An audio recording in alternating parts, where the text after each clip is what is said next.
Hey, it's the Chief bonding with board games and RPGs. You're also seeing Jay is live in with me on the split screen. Hey, Jay. Good morning, everybody. All right, Jay is running Batray in the Cougar. I want to make sure Never Fear is in as well. We're going to just put his comment up on screen. We had a delay just because a delay in starting. I wanted to catch Jay up on everything that's going on. Hold on. There we go. Shortly lost my controller. So I've caught Jay up on the last episode and just some programming stuff here. You may hear me congested, Jay congested. He, last time we played, had the flu and couldn't attend. And then about 5 days ago, I got hit. Wasn't sure we'd be able to do today, but I'm feeling better. But you're still going to hear me kind of with a little bit of the kickback. So please bear with us in regards to that. But I feel great. I just don't always sound good.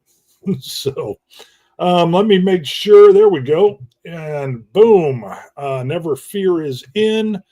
We are live. And I'm going to do a little recap. I just recapped Jay, but I'll do a little recap for us on where we're at, what we're doing. So first of all, before I go too far, we are doing Knave 2E, Ben Milton's book, OSR style. We will be using that for our rule set. It's a 20-sided die, but we're also using Mythic.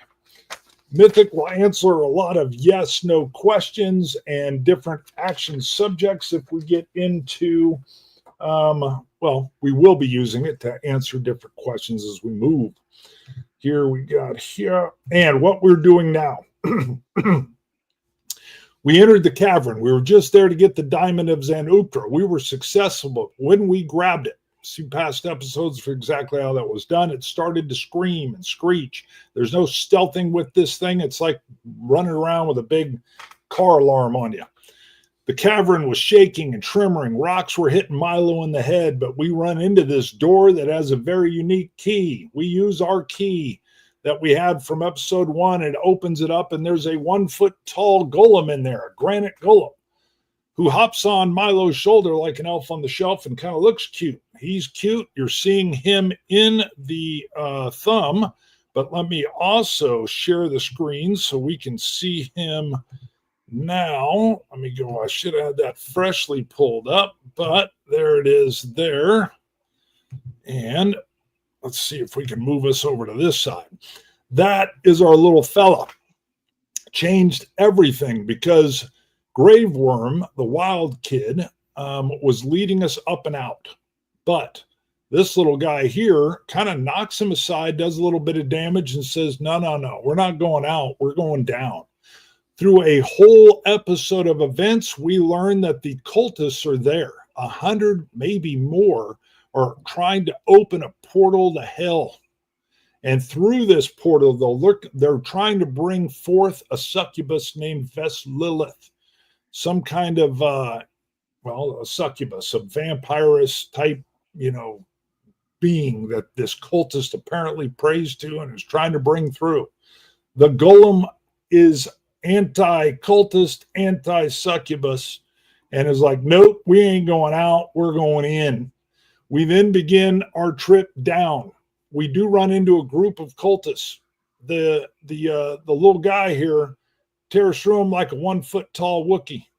Go watch that episode for details. We are picking up at that point.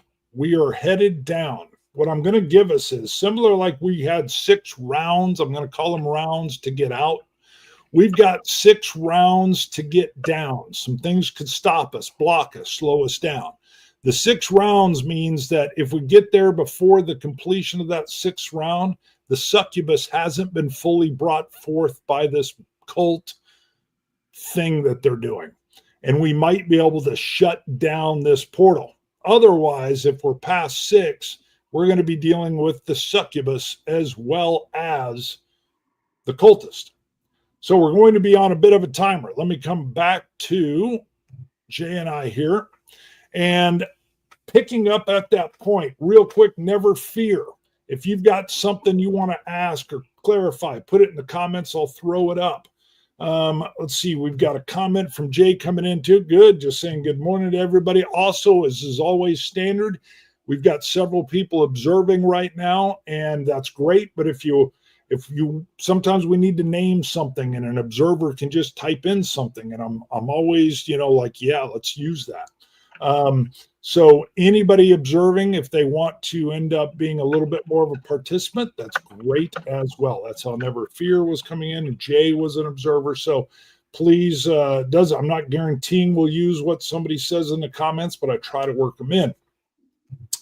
Let's see. That's perfect too. Yes, remember to hit the like button. It helps out a lot. This is very odd, but I think unique and fun content. So hit that like button. Nothing to add on my part. All right. Never Fear's running Milo. Jay is running Batre, who is an awesome ranger. You've seen his thumb with this very cool cougar. And we've got the kid with us, Grave Worm. And we've got that sweet yet brutal 1 foot tall granite gnome. All right, so we know we're moving down. We know we have to move down. So a normal scene check. Oh, and I need to point out we are at chaos factor of 8. So that means questions are going to lean towards yes in a big way as we ask them. There is just chaos going all over. Also, the caverns are still shaky. We could still get hit by items. We are being led by the Golem. So this isn't like we're trying to find a path. The same way Grave Worm was running us up, we've got the Golem running us down. So I want to know, does anything interrupt us on this very first leg down? We've just cleaned out. Yep, roll for scene setup. That's what I'm doing right now, brother. But thank you very much. Nothing to add on your part other than rolling for the scene setup. That's what we're getting ready to do. So we know we're just moving down. Maybe not a problem, but here we go with a chaos factor of 8. It means if we get an 8 or less, something will alter or interrupt. We got an 8 direct. So that is an even, which means there's an interruption as we are working down. Now, this can be two things with Mythic.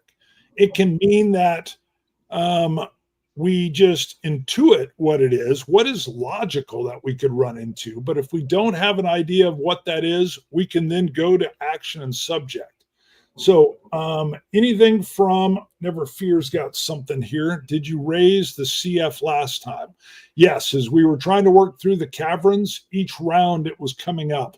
So it was getting more and more chaotic as we worked through, which is why we were at an 8. I do think once we hit this portal to hell, we will be at a chaos factor 9. That sounds like about as chaotic as you could possibly get as you're standing with a bunch of cultists at a portal to hell. So know that once we hit that portal, we will be at a 9. Let's see. We run into the cultist and then interrupt us as we are trying to proceed further into the cave. Sounds logical. Let's do a roll on that real quick. I'm going to do a percentile roll with 50-50 at a chaos factor of 5. That's an 85% chance. I got a 52. So we hit more cultists. Whether they're coming, you know what? I want to know. Odds, are they trying to get out like they're panicked?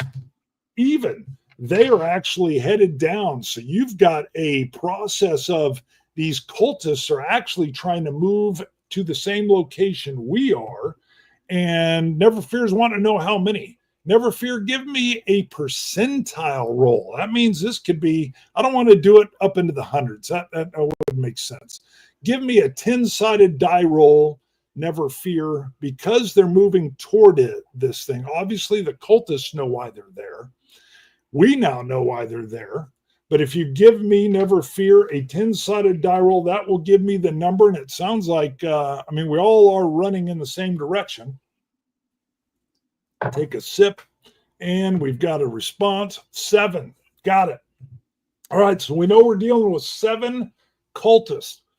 Real quick, these cultists, we know they're all like hooded, robed. The dagger, it's like a ceremonial dagger, and they are not crazy strong fighters. Their problem is going to be their numbers. So, and not that we need to like destroy all of these. These are not fighter types. So I'm going to just put down, if we get any of these below like a hit of 4 damage or more, they're either dead or they're out of the game. So these should be pretty easy to wade through, but the numbers will continue to be the problem. Jay, any ideas from Batray's standpoint or the Cougars? You did have this very cool thing that Batray did when we ran into the one cultist. As the Golem was handling a couple of them, he had a very good reaction, drew his bow and rocketed an arrow off and ended up missing, but he had some very quick reactions. So I like the fact, let's pull up your sheet here real quick.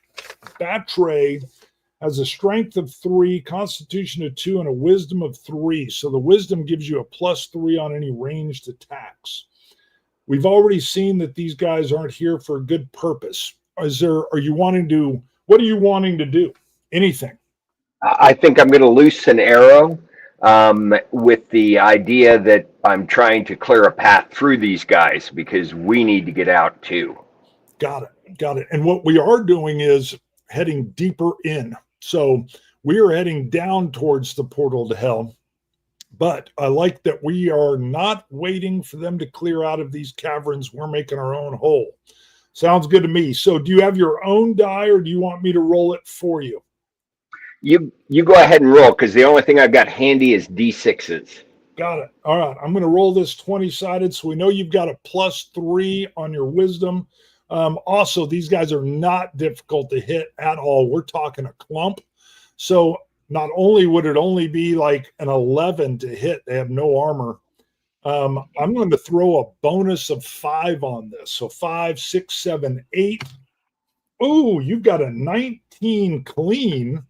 And anytime you're at a 21 or higher, you're also going to be able to take, I think it's called a maneuver.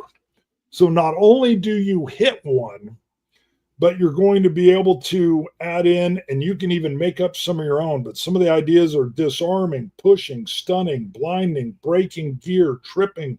So if you think your ranger with his great arrow shot, maybe he did some Legolas type stuff or something. I don't know. What do you picture with this arrow shot? Whatever it was, maybe it's a twofer. Do you have an idea of what happened? Well, I want to push one into the other, into another one with, like I said, with the goal of trying to clear a path for us. All right. I'm going to say that 7 is now down to 5. You've your arrow basically and the clumping of these guys, you've nailed one of them and probably stuck him physically to yet another cultist. And they're kind of like slid up against the wall. And either way, they're out of the picture. They've been pin cushioned, and there's nothing else coming from these two in regards to threat, danger, or even a trip hazard. They've been shoved out of the way. Never fear. What does Ormond want to do? We'll see what that goes on, because I know what the gnome's going to do. The gnome is going to be rushing into whatever's left and just like a 1 foot tall, I don't know if he's ripping arms. We'll roll and see what he's doing. Let's see. I have no weapons. I can't really attack. You have some magic, but that's fine. We have a gnome. It's almost like having a Hulk, even though he's only 1 foot tall. I don't want to cast spells either. Got it. It makes sense to me, and this is the feeling I'm getting from this. The Rangers clearly had the sense, even from the first encounter with his arrows, he's quick, and it's almost like he's backing up this gnome from a ranged distance position. And the gnome is moving in, and not unlike a Hulk, is just devastating. Grave Worm seems more like a recon scout kind of person. So we know there's 5 left. We know from the first encounter with this golem that he was able to take on 3. To keep things fluid and motion-wise, I do believe he's going to be able to take 3 down without a problem. It's going to leave us with 2. Again, the nature of the golem, I don't think I need to role play it all out. We will when it's necessary, but we know last time he was able to rush in, headbutt, head's gone, pull off an arm, slam a guy, break his back. He's wading through these guys as we go.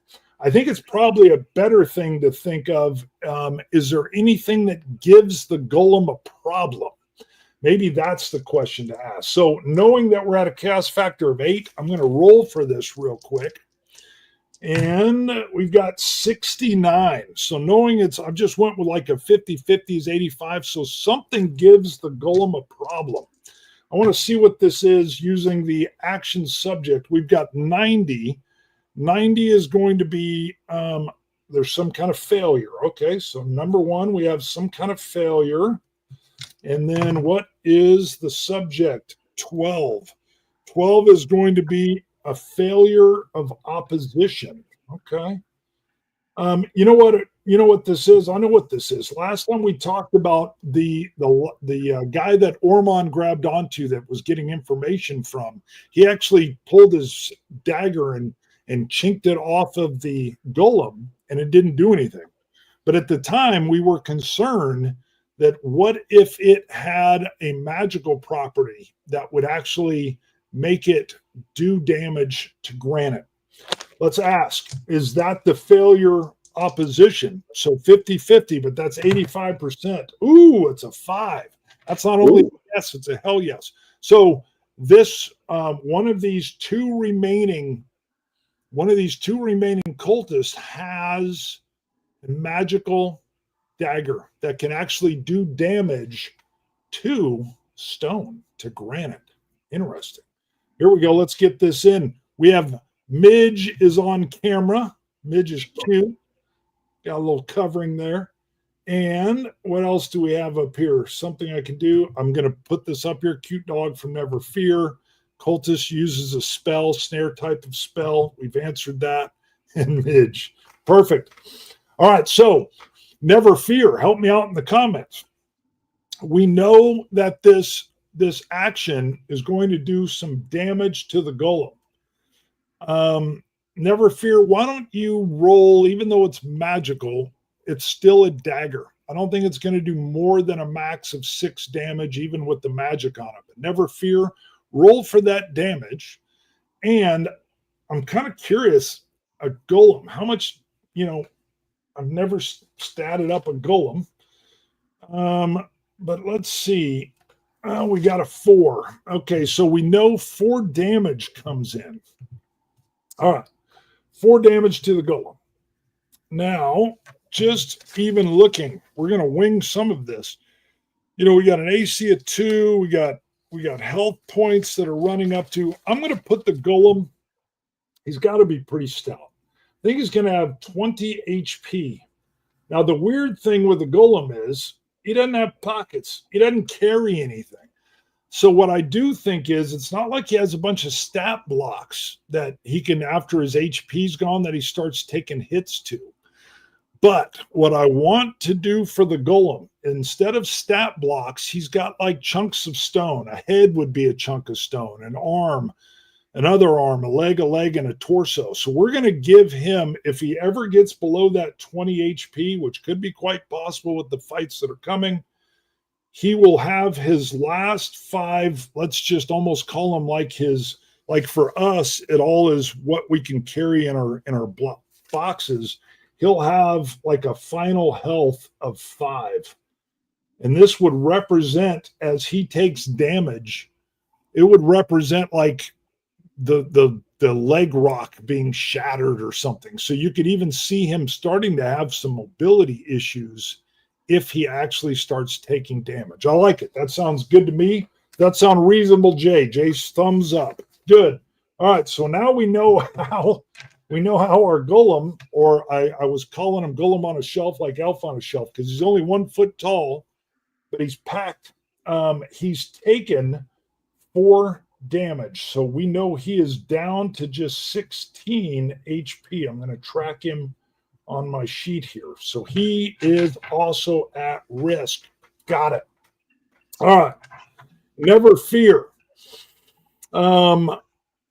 You said Ormon's got nothing. I do have some magic. There's 2 left. I don't like that this guy's got this magical thing that can damage this guy. What are my spells are, oh, they're not too good. I've got a Rendello's Persuading Foam. I don't think I need it now. I've got a Grass/Slime Nightcap.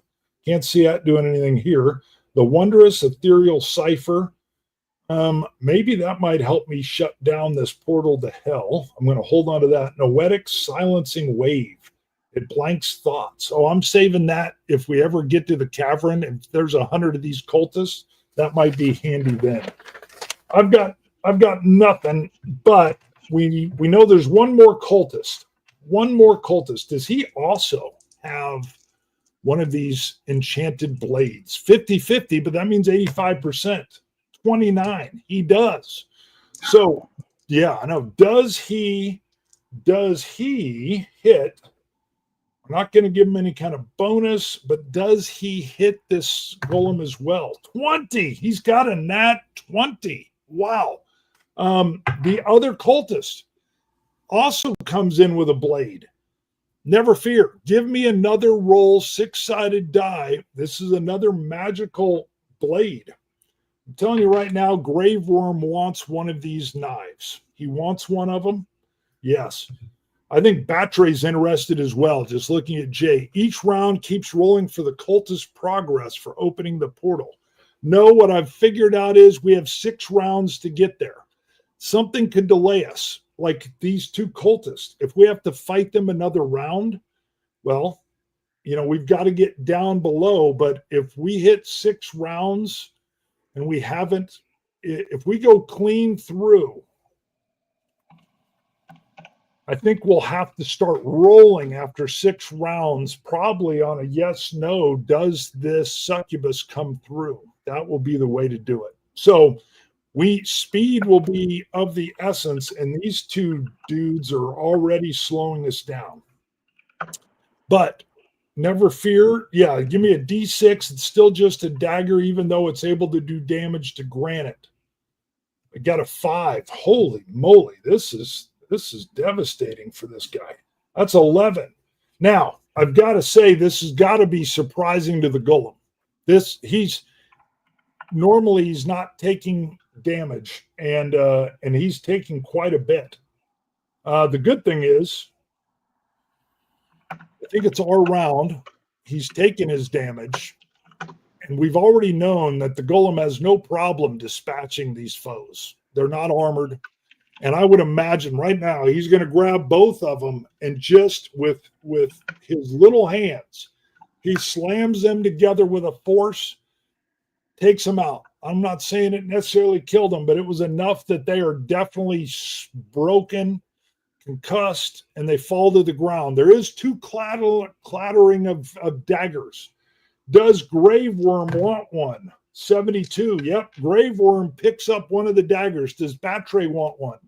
Absolutely. Bingo. Give yourself this stone granite cutting magically imbued dagger, Batray. Yes, we should name the golem. Oh, Petricula. It's Latin for little rock. I love it. We've got it. We've got our name for the golem. And I believe Batray would be the one that would even say it, because he hasn't talked to us, but I can picture right there Batray as he bends and picks up this magically imbued blade, says something, like with his, I'm almost picturing like a Creole, thank you, Petricula. Yes. Love it. All right, we've got a name for the golem for Petricula. Am I saying that right? Yes, you are. Yeah, okay, and I thought maybe it'd be like Petricula or something, but give them both of them rolls to see if they don't get grabbed by the golem. All right, well, we've got them being knocked together. Could they have avoided it? Let me give them, we'll do a little retro. I do like your idea. Does I think he would still be able to bat them around. But if they get a nat 20, I'll modify a little bit. There's a 15 and a 2. So no, he's able to. I don't even know if he's grabbing them. I think he's slapping them together with granite little fists. And at the very least, like I said, these are cultists. These are these weak robed, cultists, and they're just not up for a granite slap. They go down.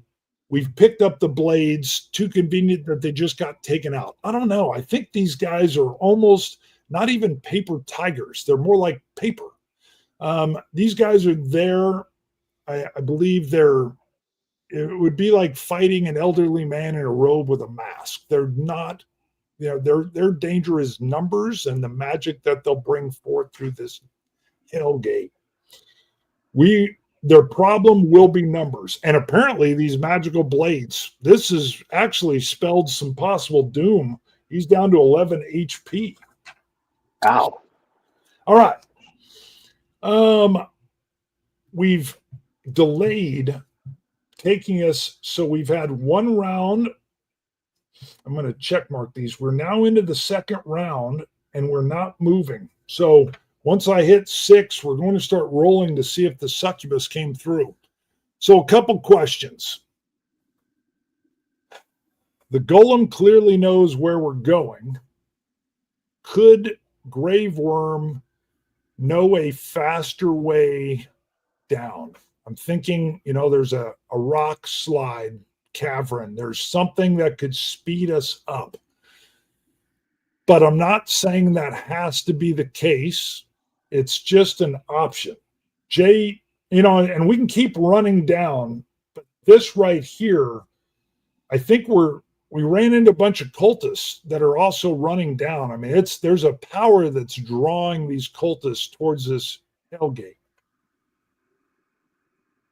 Never fear, do you have an idea? Otherwise, I'm going to roll and see, does Graveworm know a way down? I don't know if it's a cavern that we could drop ropes and scale down. Is there some kind of lava tube that we could slide down almost like a kid's slide?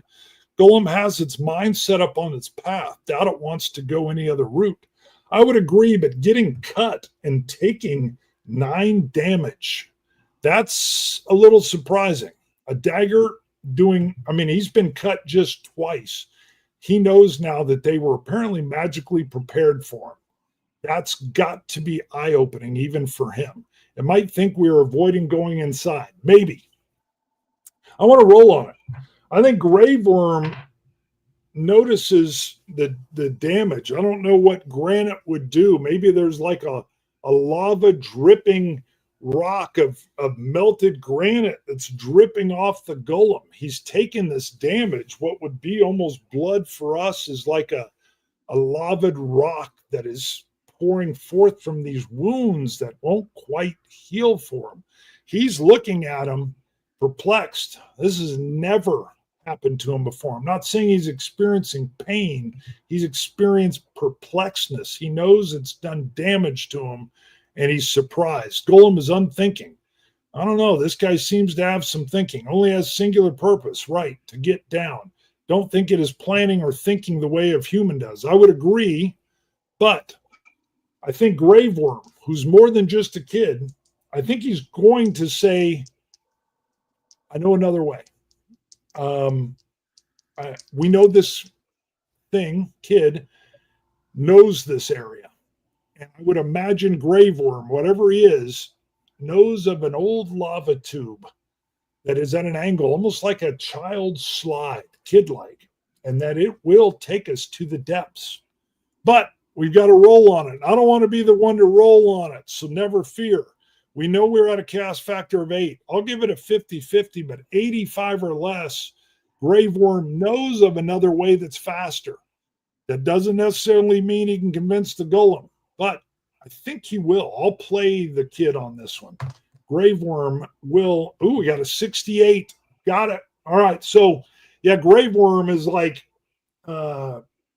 Petricula or Petricula. Your Petricula. Yes, Petricula. I know a way that's faster. it's a lava tube. And follow me. I don't know. Okay. So the golem knocked him aside when he was running out, but he sees the kid is running down. And he's small. So if he'd been a big golem, he wouldn't maybe fit in a lava tube. But, I think if the kid can fit, I think we can all fit in this lava tube.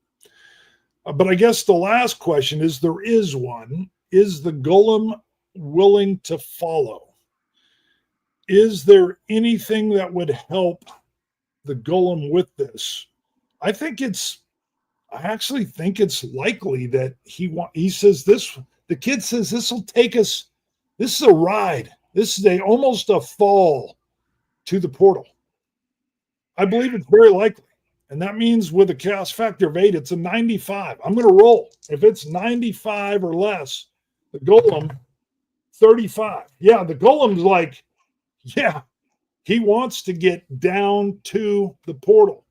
And I think being single-minded, maybe he wasn't even thinking about, other options, but he's been wounded. The interesting thing for us to track here is the golem is not some superhuman being. He only has 11 HP left, and then he only has 5 hit blocks that before he would be disintegrated and gone. The only thing we will be checking is we know from the very first group of cultists that the guy that hit him with his blade, it wasn't magically imbued. So they don't all have that. But with a chaos factor of 8, apparently the closer you get to this portal, the more that these are going to be magically prepared. Makes sense. All right.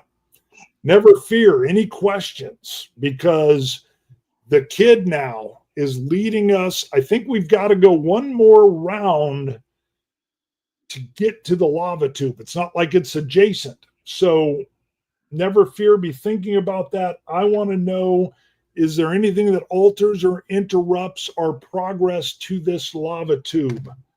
A 10. An 8 or less would have been an altered or interrupted. The kid has been great with his directions all the way along. We network and we hit this angled tube. We can see it. And I think the kid says, it'll be a fun ride. And boom, kid is in the tube, and you can hear like a glee as he, and down he goes. Yes, I love Grave Worm. He's even got the spirit of a child here as we go. So down we go. No, the golem this is no problem at all. Golem is in. 1 foot golem, boom. I think as he goes, he knows Milo's kind of afraid of everything. And I think he just simply grabs on to Milo and whoop, and Milo is pulled along by the golem. By the way, the golem sat on Milo's shoulder, so I think they have some kind of connection. And those two are down. Let's see. He is sensing magic from the portal. All right. I skipped one. Oh, okay. He's getting it. Or you're talking Ormond. I don't know. Jay, what is Batray and the Cougar doing? We've got Grave Worm down the lava tube. We've got Patricula down. We've got Milo down. Are you following? Yes, I'm sending the Cougar down first, and then I'm following. Since I'm armed with a bow and arrow, it makes sense for me to be tail end Charlie in the marching order. Love it. Genius. Makes a lot of sense. What do we got here? Not Ormond. Oh, Grave Worm. You're saying Grave Worm is sensing the magic. Sure. Sounds to me like we know he led us straight to where the Diamond of Zanupta was. For whatever reason, he knows the place. And he obviously knew where the lava tube was. Makes sense. Ormond, you tend to go your own way, which is fine. Ormond is a very self-serving character. This may not be in your wheelhouse. Ormond, are you sliding the tube? Matter of fact, never fear, I'll tell you, if you decide, because you said Ormond's pretty particular, you could even start to run Grave Worm if you think Ormond wouldn't make the ride. He follows. Got it. All right. Options were open. All right. Batray's the last to go. Tail in Charlie. I think he's even got that arrow knocked and ready to go, and the slide begins. Good. I think what we've done is, to get to the tube was a third round. The tube slide has to be a round of its own, and it means anything could happen even during a tube slide. I don't think it would be running into cultists. So they apparently are not using the tube slide, but percentile or the 10-sided die roll for scene. 8 or less means something. 3. So we have an altered scene with an odd. So something is going to alter as we slide. Anybody with any kind of logical ideas? If not, I will roll logical of a problem that could alter a tube slide. I've got one thought. Lava tubes sometimes branch, so we could have, maybe there's a separation. I'm not saying it has to be this. I think the lava tubes still take us down, but I'm thinking there's a possibility of a separate lava tube that somehow splits the party. Doesn't mean we won't still land in this big area, but I have got a feeling we may not land as a group. We may end up in like different lava chutes that could tactically drop us off at different places, which might not be so beneficial. Any ideas other than mine? I like Never Fears that we need a dex roll to avoid falling into this hole or this branch in the tube. Okay, got it. Let me see. I see. I missed that one. Yes, it leads to a hole that is deep that could trap us. Okay, got it. Okay, good call. So as we're sliding along the tube, I think you hear Graveworm calling out as our lead scout.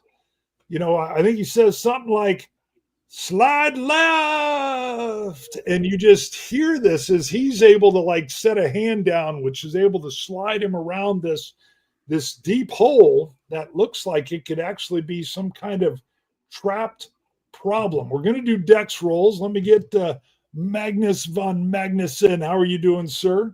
So let's see. We're going to do some dex rolls. Let's do them in order so we know. Graveworm had no problem. He's the one that even calls out, letting us know that you want to slide left. That is a key. Just like any good recon guy, he's through, but he's given us a +5 to our dex roll on top of, whatever your skill is. So next in line was our 1 foot tall golem. I think he'd have a bonus maneuvering in a lava tube. Okay. Because he's made of rock. Perfect. All right, I like it. So not only do we all get the +5 for that called warning from Graveworm, our 1 foot golem is made of rock. You're right. I think he could like stick an arm and almost pole vault over a hole or something. So let's give him, because of his natural rockness, 10. In Knave, you go up in pluses of 5 or minuses of 5. So he's going to have a +10 to his dex, which we know is pretty good. Let's see. Oh, he's got an 11. This was a simple 11 is the starting base of most challenges. I don't think this was a difficult challenge. 11 with his bonuses. He could do it with a maneuver. I think he just looks cool as he sticks and almost pole vaults the hole. Next comes Milo, because he grabbed Milo on the way down. Milo's going to need the +5 bonus. His dexterity is 0. I'm curious because he was being held by Patricula. Would the pulling of him help? I think it would. And again, you mentioned he's made of rock. He grabbed onto Milo and pulled him down. I think he knew like this one might have a problem within the lava tube. I'll give him +10. Woo, which is good because he rolled a 7 with the 10. No problem. I think that golem is pulling him along, making sure he doesn't fall in the hole. Ormond, you are next, and then we will check with Batray. I will do the roll with the 12-sided die, but Ormond, go ahead and give me, oh, here we go. It's up already. Hold on. We got a couple entries here. 6 with my +1 dex. Ouch. I get an 11 with the 5 then. Yes. So with that called out warning, Obviously, the Golem isn't holding on to you. Patricula isn't holding on to you. But yes, you get the 5. You just hit it. Perfect. If our Grave Worm scout hadn't said lean left or whatever he said. So now we get to Batre. So Batre, your dex is 0. You don't have a dex either, but you do have that same +5. Let's see what happens here. 6. The +5 literally takes you to 11. Woo! Whoa. I think everybody sees this deep, dark cavern of nothingness as we slide by and realizes lava tubes aren't just safe travel. So we could run into further problems. All right. I like it though. This is our 4th round. I do think we're going to have one more lava slide.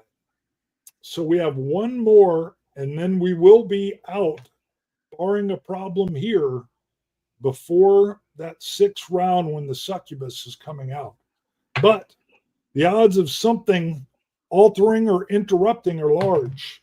2. So that is yet another altered scene. Make sure I've called it. Is it altered? No, that's an interrupt, an even.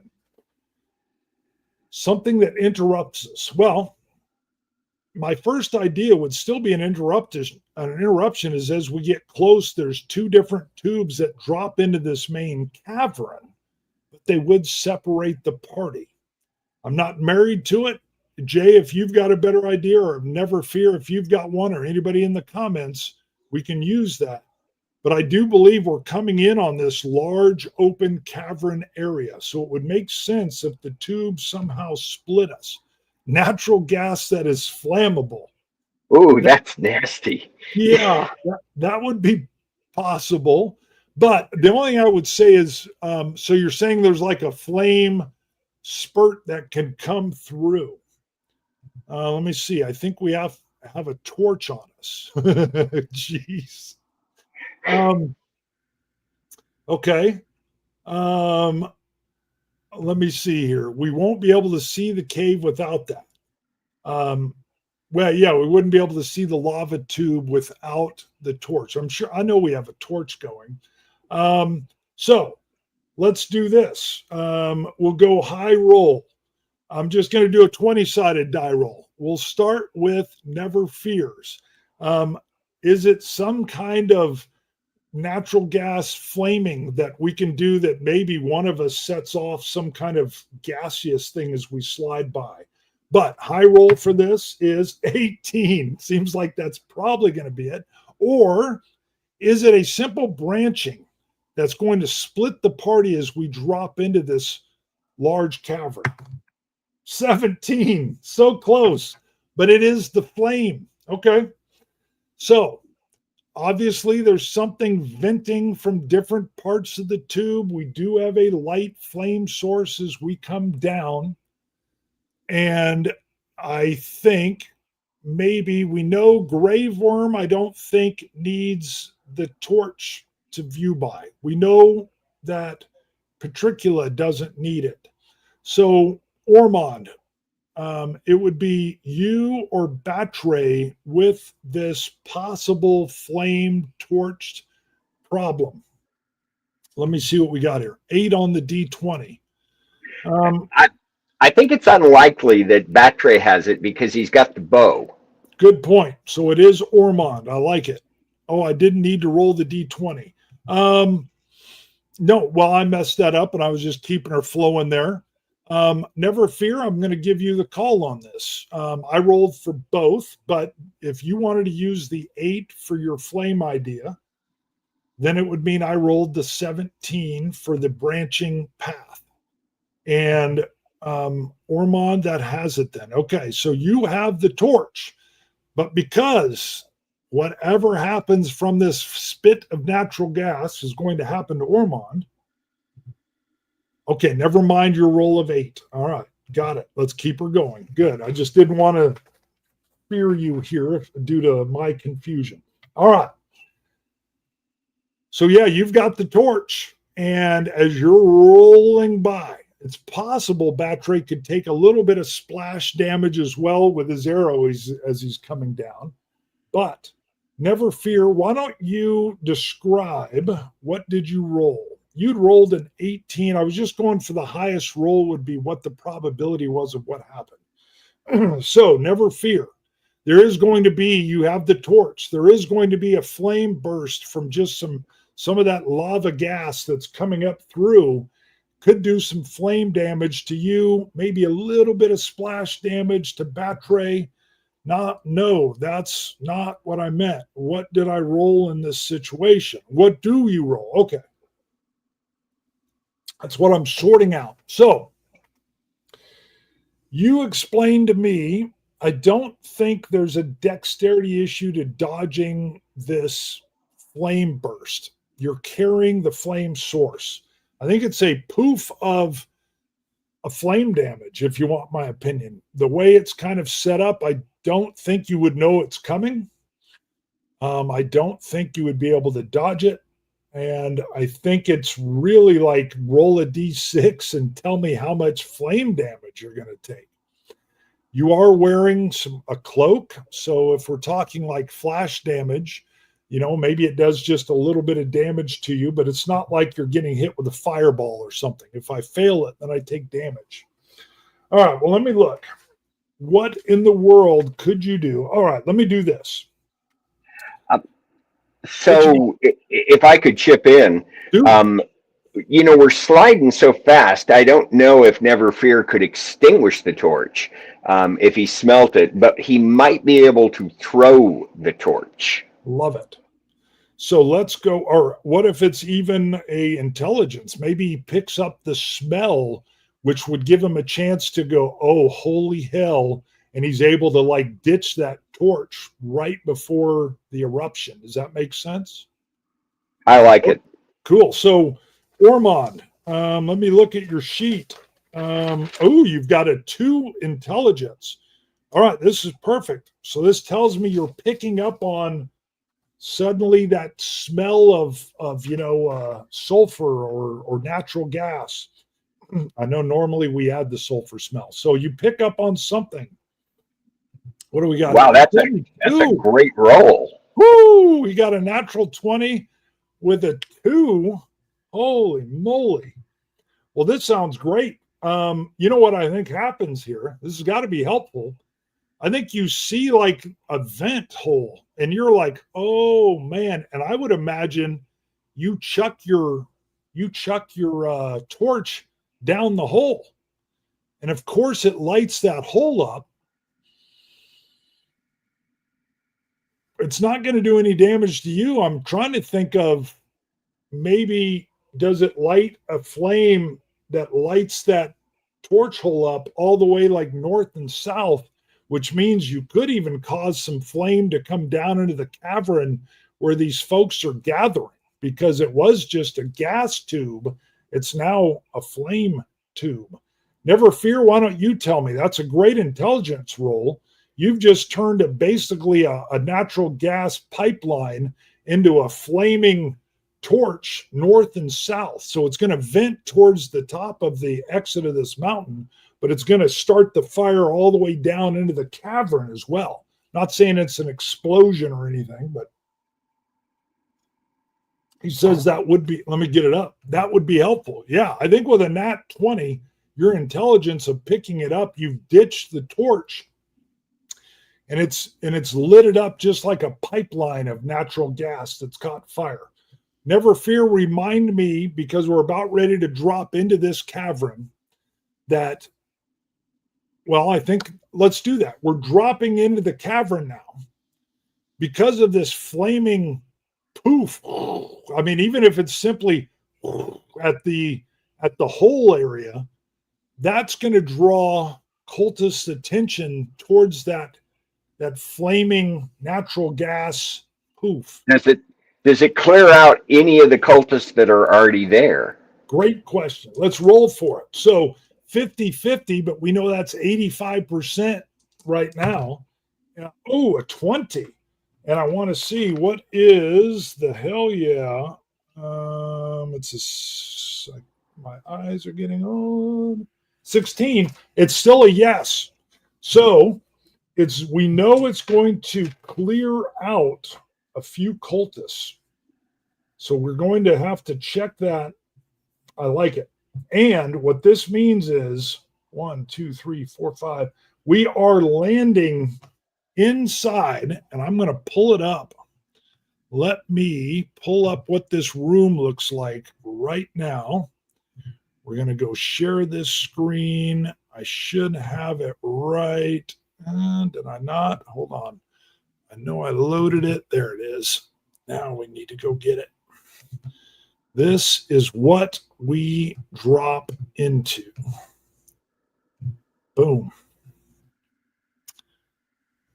So we are dropping into this cavern. Now, we've got just some numbers here. There might be way more than this. We're going to roll for this, and then we know that this flame has not only lit this area up even more so, it's distracted these cultists who are pulling, they're doing a chanting, demonic ritual to pull Ves Lilith through this portal to hell. They've got their runes, their evil demonic runes that are written there, and they are clearly focused on the portal. But there was also a vent that just happened that put a burst of this flame up near the top of the cavern ceiling.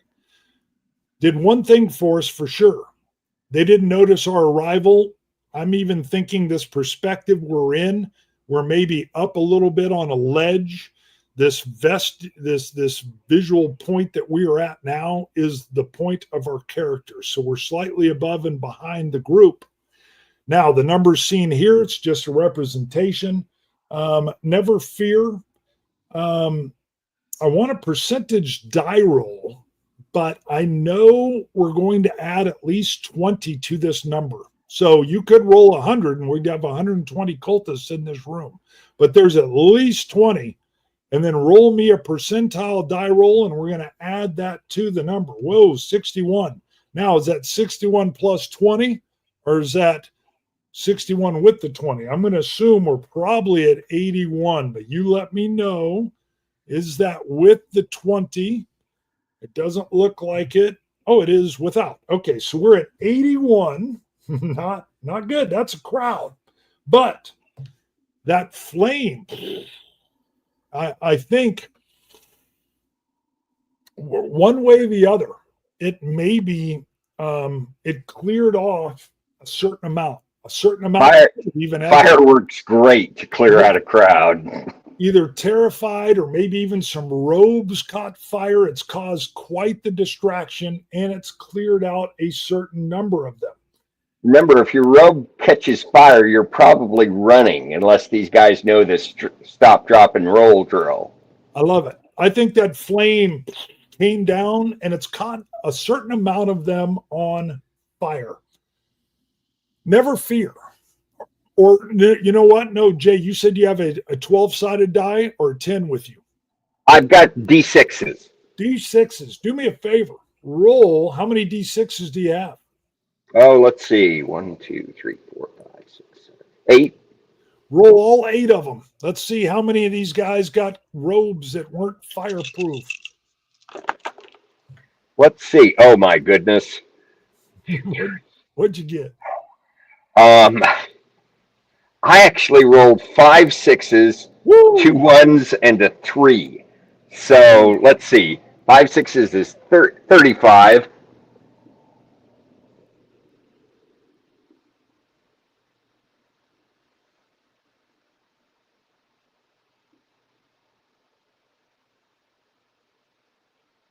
Did I lose you?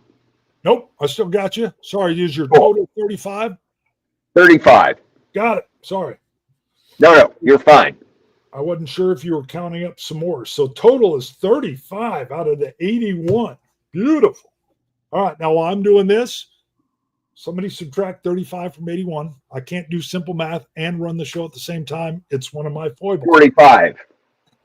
45. Wait, 46. Sorry. You're good. 46. You had me beat. 46. So I love it. We've dropped into this vantage point. What's funny is what I pictured was this very controlled scene like what we're looking at. But due to the intelligence of Ormond and this wild luck of a vent tube of natural gas, him chucking his torch down it, it spilled forth this flaming natural gas and caught 35 of them on fire. So instead of dropping into what looks so orderly here, we've got cultists running around like lit candles. They're on fire. Nobody knows how to stop, drop, and roll. There's other torches. Guys are dropping them. There's only 46 of them. There's still like a main priest that's trying to hold his spell together. I think he's being supported by 10 other sub-priests, almost looking like this pyramid that are holding him. And he's trying to maintain his concentration, but we are looking down on pandemonium. There's only 10 plus the lead priest that are even holding this spell of that flaming portal open. This is amazing. So we've got chaos. It's people running all over the place. The beauty of this, which I thought we were going to have 81 or whatever we'd be fighting, we need to get to those core 10. Those are like the lead priests and the 10 sub-priests that are holding this spell together. We've got to get down there. We've got to knock them down, kill them, take them out, whatever, and we can close this portal that we're looking at. And we don't need to worry about the other. All we got, everybody else is running around in total, utter fire chaos. There's trauma everywhere. So, real quick, because Jay, we're up on this raised area. You had a arrow ready to go with your ranged ability and your cougar. What do you want to do first? So I am assuming that Petricula is going to just plow in. I want the cougar to support Petricula, and I am going to use my bow and arrow to open a path for them. Love it. All right. Love it. So we know that I love it. Let's go with that. Petricula is immediately bounding off of this raised area. So you see him immediately bounding off into action, headed towards the lead priest, looking almost like this pyramid of cultists that are holding their lead priest that's on a slight dais, looking almost pyramidic. And we have Petricula doing his leap off of the raised area. You send the cougar with him, and you are letting loose an arrow.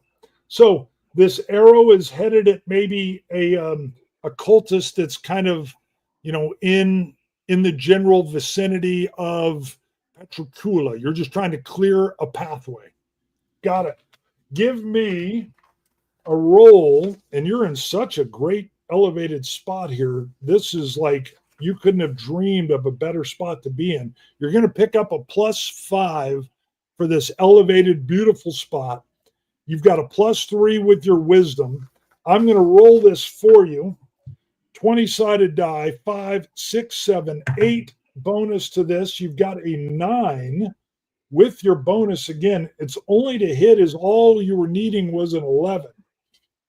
So you've got the hit as Petricula's leaping. One of your arrows, he's like getting ready to swipe a dude, and boom, arrow takes him and drops this cultist out of his way. I imagine there's another one coming by flaming. The cougar, boom, grabs it in the throat and rips him down. So we've got the path is opening for Petricula as he moves through. Something came in here. When is it my turn? I'm going to let you go right now. Here, let me read the rest. When it's my turn. When it's my turn. If I can identify the main cultist, I want to cast this spell that I have called Dream Blast that will put a creature in a nightmare state on that guy. Well, I love it. Let me read the other items and we'll come right back to you. The effect of the spell is temporary. Good. My initiative versus his initiative to see if the cultist resists my spell if I can identify the cultist. You have zero problem identifying this cultist. He's on a dais. He's surrounded by 10 other cultists that all have hands on him, literally looking like a human pyramid. It looks like they're all chanting and combining their power together. So what color are these guys' robes? Love it. We know the regular ones were white. I'm going to put out that the lead head priest has these crimson robes. All right. Yeah. And I'm going to put that the 10 sub priests have these really very interesting. It's almost like a swirl of red within white. And the way they're all 10 kind of clumped around, you see what almost looks like this marbling of blood red veins that are moving through their robes. Their robes are both white, like of a pure white, and a crimson red lines running through them. But you can see at the center is this complete crimson robed, masked lead priest. So coming in, not initiative, intelligence. Yes. So let me come back to your original, my intelligence versus his intelligence. I'm going to even say that he's distracted. They're in the midst of what has to be one, pun intended, of a spell that they're doing to keep this portal to hell open, trying to bring through Ves Lilith, the succubus. So he's distracted. I'm going to throw you a +5, Ormond. So your intelligence, which we know is 3, if I remember right. Sorry, 2. Your intelligence is 2. And you're going to be rolling 2 plus your 5, so 5, 6, 7. And I will roll for this cultist. He's not going to get any bonuses because he's otherwise occupied. What I think he might pick up on, though, he would clearly feel that there's a magic being put upon him. So when he rolls, let's see what we got. So I get advantage on this roll. You're going to get a +5. Yes, he is occupied. So 14 plus 2 and 5. Yes. So roll that up. I'm going to roll him now. Uh-oh. Ooh, he only got an 8. So unless you roll 5, 6, 7, unless you roll a natural 1, you're going to pull your spell off here, which is very timely. We've got to get this done quickly. This succubus is, I think, could start to appear at any second. I cannot believe that flame came in and caused such a problem. That is so cool. Waiting on Never Fear. That's all right. Do your roll. I think Never Fear is saying they rolled a 14 with their bonuses. Oh, but I'm not sure. Okay, I think you might be right. He rolled a 14 with my +2 and 5. Got it. Okay. Yep, I can see that. It's not a question. All right. Well, you've managed to pull it off then. So, and looking at Ormond, let me see. What was your spell again? I've got your spell books listed here, but not, what were you saying the power of that was? Dream Blast. I want to cast this spell that I have called Dream Blast. That will put a creature in a nightmare state on that guy. Okay. I like it. What, Never Fear, you can describe it further, or I will come in and alliterate it. It's worked. I think what this does is, I think in the deepest part of that center hole, the center of hell, we start to see a shape. We start to see this winged succubus, this very like attractive female, but slightly winged, almost kind of appearing in the deepest part of the hole. But then there's some kind of like holding pattern. You can hear the succubus maybe screeching, and she seems almost stuck at the depth of that hole. The way his nightmare manifests is that it gets dragged into hell and he gets mauled by hellish cougars. Wow. All right. So The lead priest is. Is that his nightmare or Milo's? Yeah, I know. I know. That's Milo's living nightmare for sure. All right. So I love it, Ormond. So the lead priest who's being supported, you can see he's almost, that succubus is on the precipice of coming through, but suddenly he's afflicted with this terrible vision, also known as Milo's dirtiest fear, which is he's being attacked from these hellish flaming cougars coming from all areas, and because of this nightmarish distraction, the spell itself of bringing forth the succubus, of bringing forth Ves Lilith, pauses. She's stuck.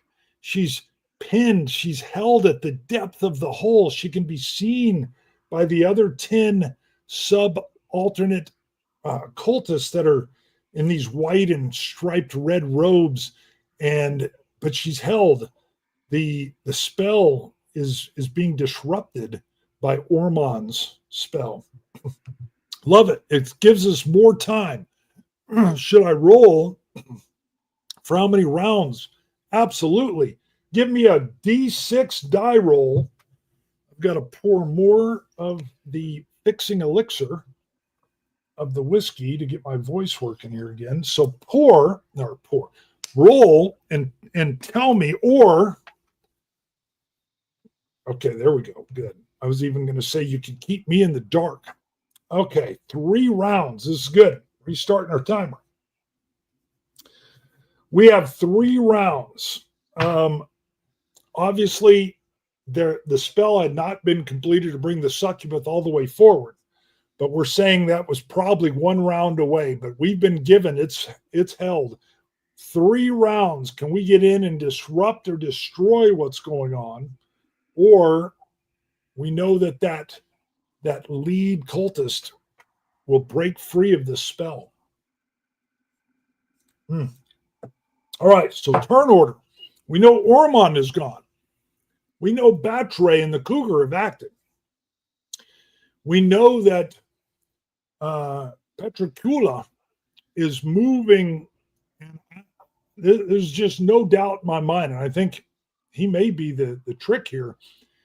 He's headed toward that pillar of tin and the lead cultist. And I think he's going to just double his movement. Batre's already cleared the path. He's not even having to waste time with swiping away these cultists that mean nothing.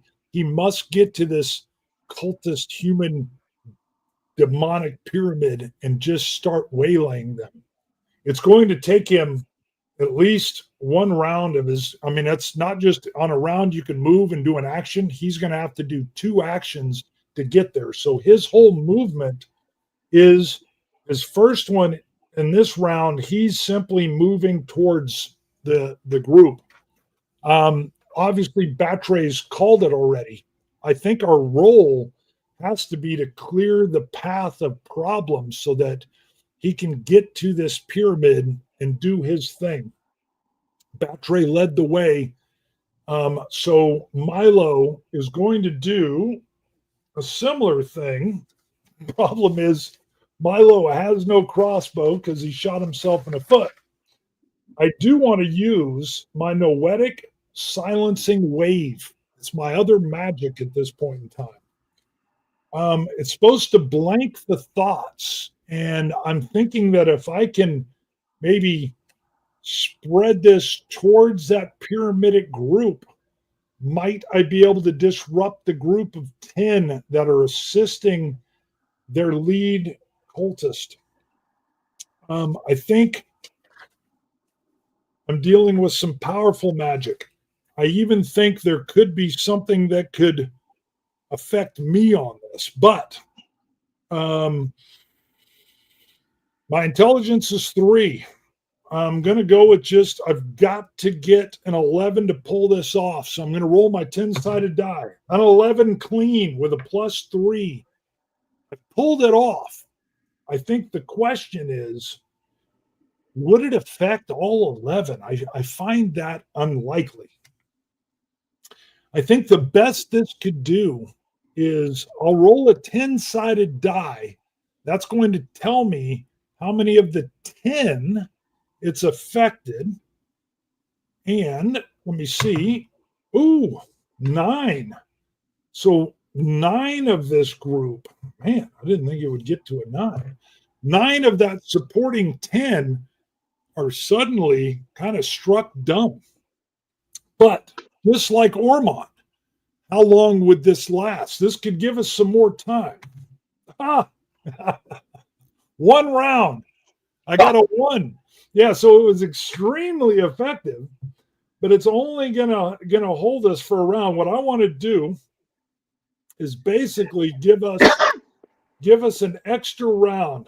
4 rounds is all I'm going to modify that to. We got 4 rounds to destroy this group of 10 plus the lead. Let me see what's come in here. And anybody else, I think we should wait for Ormond's spell to wear off. Well, it's too late. I pulled mine as well. What did the spell do? I directed it at the group of 10, and it's a thought blanking spell. So 9 of the 10 who are supporting their lead cultist, who's been afflicted with these flaming cougars of hell, is screaming, and it breaks their concentration, and they're not able to support him, and they kind of waver a little bit. The best thing is it gives us an extra round to get there, and Ormond is going to close in on this group on the next round. He can only do 3 destruction at a time, so it still means we're going to be close to running into some problems with destruction. But it's bought us, instead of 3 rounds, we got 4. This is a powerful group.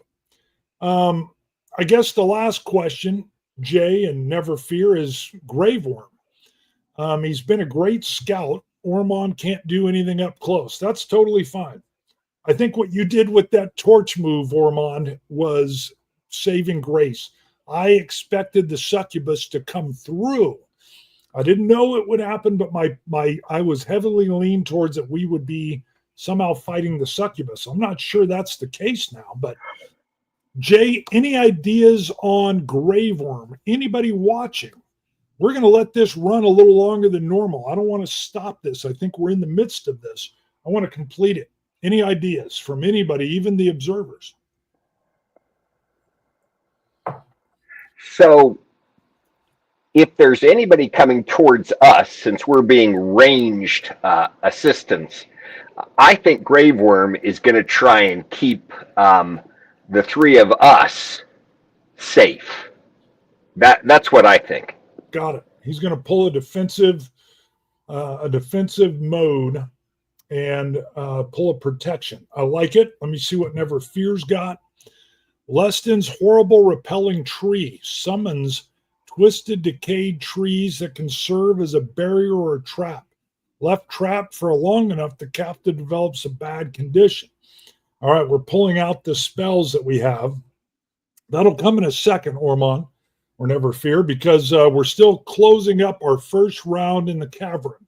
I love that Graveworm, who is more of a recon, he's a kid, he is working a defensive perimeter around what is clearly a raised position on these guys. So anybody that comes for us, let me see, is there anybody, let me just roll. Is there anybody coming for or trying to climb this like cavern wall to get to us? 11. That is not only yes, but hell yes. So sure enough, I'm imagining there's some cultists that their robes are smoldering, other ones are in flame, but they've been directed by some of these core guys to get the threat. So there are, almost these mindless, almost zombie-fied guys, because some of them have been burned or some are damaged. Not all of them. There's some that are still running around in chaos, but some of them have heeded the call. And there is a climbing, scaling to try to get up to this elevated position that us heretics are in. Let me see what's going on here. A random event also. Oh, you're right. That is a random event. Thank you. Never Fear. We'll roll the random event. doubles below the chaos factor. Absolutely. So I don't think any of them have raised up high enough yet, but there's clearly a threat that is impending and approaching, and Grave Worm is going to just, maybe he's found a rock, I picture, and if he's got his dagger. Grave Worm's got his new dagger. Perfect. Love it. He's got the magical imbued dagger. So anybody that gets close, he's sticking hands and just slashing and cutting, and he'll pull a defensive for us. We'll come back to that. Let me do this random event. So first, we've got to do the event focus. We're going to roll percentile dice. 9. 9 puts us at an NPC action. Okay. What is this NPC action? We're going to roll action subject 13. Decrease. We're going to roll again. 70. 70 extravagance. Decrease extravagance. All right. Well, our NPCs at this point are Grave Worm and Petricula. Excuse me. So decrease extravagance.